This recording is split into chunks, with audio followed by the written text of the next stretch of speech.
मैं हूं अनन्या स्वराज। मैंने जवाहरलाल नेहरू यूनिवर्सिटी से एमए किया है और अभी अभी शुरुआत की है एक कंपनी की जिसका नाम है फिलिपा पेडागोगिक्स। वीडियो के दूसरे भाग में हम मध्यकालीन भारत का क्विक रिवीजन करेंगे। यहाँ हम मध्यकाल की अवधि 750 एडी से 1750 एडी को डिस्कस करेंगे। लगभग 3 शताब्दियों के मध्य में भारत स्वशासित शासकों के अधीन रहा, जिसमें प्रमुख हैं पाल वंश, सेन वंश, प्रतिहार वंश तथा राजपूत वंश। पाल वंश की स्थापना गोपाल ने की थी। इसकी राजधानी मुंगेर थी। यह बौद्ध धर्म का अनुयायी था तथा इसने ओदांतपुरी विश्वविद्यालय की स्थापना की थी।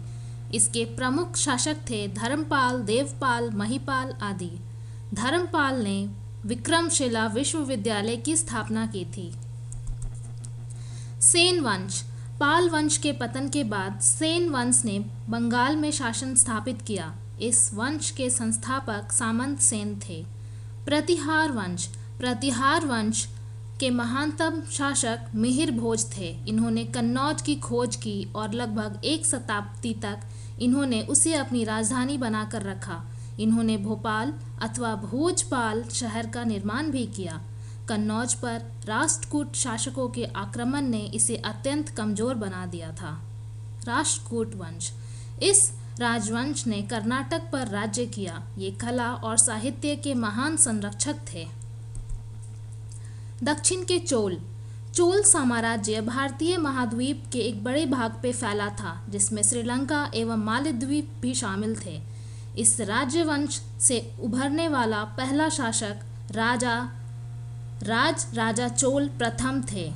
इसके पुत्र राजेंद्र चोल ने भी इसकी विस्तार नीति को बढ़ाया। उसने बंगाल, मध्य प्रदेश तथा ओडिशा पर चढ़ाई की।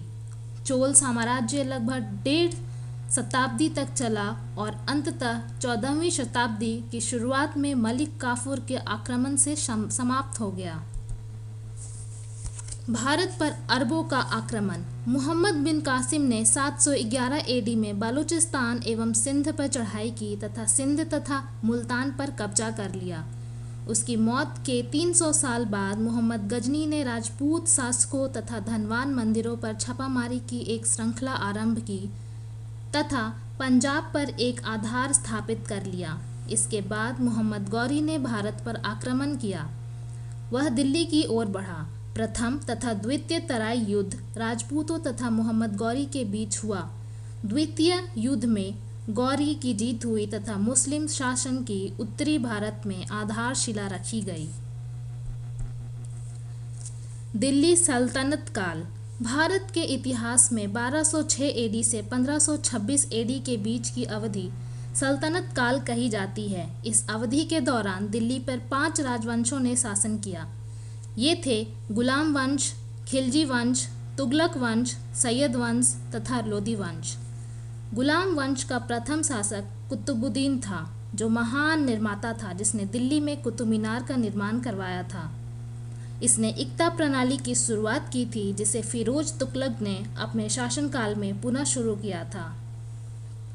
इसी वंश के शासक बलबन ने सिजदा, पैबोस प्रथा, नवरोज उत्सव, लौह एवं रक्त की नीति की नींव डाली थी। इसके बाद खिलजी वंश के अति महत्वाकांक्षी शासक अलाउद्दीन खिलजी ने मूल्य नियंत्रण प्रणाली तथा सेना को नकद वेतन देने की शुरुआत की। इल्तुतमिश ने शुद्ध अरबी सिक्के, चांदी का टका और तांबे की जीतल की शुरुआत की। मोहम्मद बिन तुगलक के काल में अफ्रीकी यात्री इब्न बतूता भारत आया था। 1526 ईस्वी में इब्राहिम लोदी प्रथम पानीपत युद्ध में बाबर से हार गया था, जिसके बाद मुगल काल की नींव पड़ी। विजयनगर साम्राज्य। जब मोहम्मद तुगलक दक्षिण में अपनी शक्ति खो रहा था, तब 2 हिंदू राजकुमार हरिहर और बुक्का ने कृष्णा और तुंगभद्रा नदियों के बीच एक स्वतंत्र राज्य की स्थापना की। जल्द ही उन्होंने दक्षिण में अपनी ताकत का विस्तार कर लिया। विजयनगर साम्राज्य के सबसे प्रसिद्ध राजा कृष्णदेव थे, जो अपनी दयालुता तथा आदर्श प्रशासन के लिए अति लोकप्रिय थे। इन्होंने तेलुगु साहित्य तथा अन्य कलाओं को अत्यंत प्रोत्साहित किया। इन्होंने पुर्तगालियों से अच्छे व्यापार संबंध बनाए तथा भारतीय पश्चिमी तटों पर इनके व्यापारिक केंद्र थे। इनका पतन कृष्णदेव की मृत्यु के बाद तथा मुस्लिम आक्रमणों के द्वारा शुरू हो गया और यह छोटे छोटे टुकड़ों में बट गया। सूफी और भक्ति आंदोलन। सामाजिक एवं धार्मिक समाज सुधारकों द्वारा समाज में लाई गई जन चेतना को भक्ति अभियान के नाम से जाना जाता है। 800 से 1700 ईस्वी के बीच ऐसे अनेक संत, चिंतक एवं विचारक हुए जिन्होंने आडंबरों को त्याग कर ईश्वर की सच्ची भक्ति करने का आदर्श उदाहरण पेश किया। इनमें मीराबाई, संत रविदास, चैतन्य महाप्रभु, नामदेव, तुकाराम आदि थे। इसी समय अनेक सूफी संतों और फकीरों का भी उदय हुआ, जैसे चिश्ती, निजामुद्दीन औलिया, बाबा फरीद आदि। इन्होंने विश्वास किया कि ईश्वर मासूक और सूफी आशिक हैं। इन्होंने प्रेम और समर्पण से ईश्वर को पाने का मार्ग बताया। मुगल साम्राज्य। भारत में मुगल महानतम शासकों में से एक था। बाबर, जो तैमूर लंग और चंगेज खान का प्रपौत्र था, प्रथम मुगल शासक था जो पानीपत के प्रथम युद्ध में लोदी को पराजित करने के पश्चात भारत की सत्ता का मालिक बना। हुमायूं, अकबर, जहांगीर, शाहजहां, औरंगजेब इसी के उत्तराधिकारी हुए। पानीपत के युद्ध में बाबर ने तोपखाने का प्रयोग किया। औरंगजेब की मृत्यु के साथ ही मुगल वंश का पतन शुरू हो गया। अकबर मुगल वंश का सबसे महानतम राजा हुआ जो सत्ता पर सिर्फ 13 वर्ष में काबिज हुआ।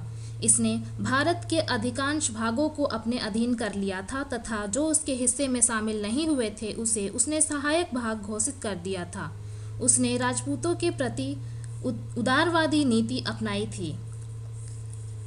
पानीपत का दूसरा युद्ध अकबर ने हेम के विरुद्ध तथा हल्दी घाटी का युद्ध इसने महाराणा प्रताप के विरुद्ध लड़ा था। अकबर के कुछ महत्वपूर्ण कार्य थे: दास प्रथा का अंत, जजिया कर की समाप्ति, धर्म दीने इलाही की स्थापना, जब्ती प्रणाली, 10 साल बंदोबस्त तथा मनसबदारी प्रथा की शुरुआत। अकबर के दरबार में नवरत्न थे जिनमें तानसेन, बीरबल, तोडरमल अत्यंत प्रसिद्ध हैं। सूर साम्राज्य। फरीद खान उर्फ शेर शाह बिहार में सासाराम के जागीरदार हसन खान सूर का पुत्र था, जिसको बिहार के सुल्तान बहार खान की ओर से शेर से रक्षा करने के कारण शेर खां की उपाधि दी गई थी। यह मूलतः अफगानी था। इसने 1540 में हुमायूं को परास्त कर दिल्ली पर विजय पाई थी। एक राजा के तौर पर उसने अनेक उपलब्धियां प्राप्त की। इसने भूमि की माप के लिए 32 अंक वाला सिकंदरी जज एवं सन की डंडी का प्रयोग किया। इसने काबूलियत तथा पट्टा प्रथा की शुरुआत की। इसने ग्रैंड ट्रंक रोड की मरम्मत करवाई तथा डाक प्रथा का प्रचलन शेर शाह द्वारा ही किया गया था। मराठों का उत्कर्ष। मराठा साम्राज्य के संस्थापक शिवाजी थे। इन्होंने रायगढ़ को अपनी राजधानी बनाई तथा महाराष्ट्र के स्वतंत्र शासक के रूप में अपना राज्याभिषेक कराया। इस अवसर पर उन्होंने छत्रपति की उपाधि भी धारण की। इनका राज्य बेलगांव से लेकर पश्चिमी कर्नाटक तक फैला था। इनके उत्तराधिकारी संभाजी, राजा राम, ताराबाई, साहूजी थे। इनकी शासन प्रणाली में 8 अधिकारी होते थे, जिस कारण यह व्यवस्था अष्ट प्रधान कहलाई। इसी काल में 3 एंग्लो मराठा युद्ध लड़े गए। तृतीय युद्ध में अंग्रेजों की जीत हुई और पेशवा की पदवी सदा के लिए समाप्त कर दी गई। पेशवा बाजीराव द्वितीय ने कोरेगांव एवं अष्टी के युद्ध में हारने के बाद फरवरी 1818 ईस्वी में आत्मसमर्पण कर दिया। इसी के साथ मध्यकालीन भारत का इतिहास यहीं समाप्त होता है। अगले वीडियो में हम आधुनिक भारत के इतिहास का क्विक रिवीजन करेंगे। अगर आपको हमारा वीडियो अच्छा लगा तो आप इसे अपने दोस्तों के साथ शेयर करें। ऐसे और वीडियो देखने के लिए फेसबुक पर आप हमें लाइक करें, ट्विटर पे हमें फॉलो करें और हमारे यूट्यूब चैनल फिलिपा टीवी को अभी सब्सक्राइब करें, ताकि पूरी फिलिपा टीम ज़्यादा से ज़्यादा वीडियो बना सके और आपके प्रिपरेशन में सहयोग कर सके।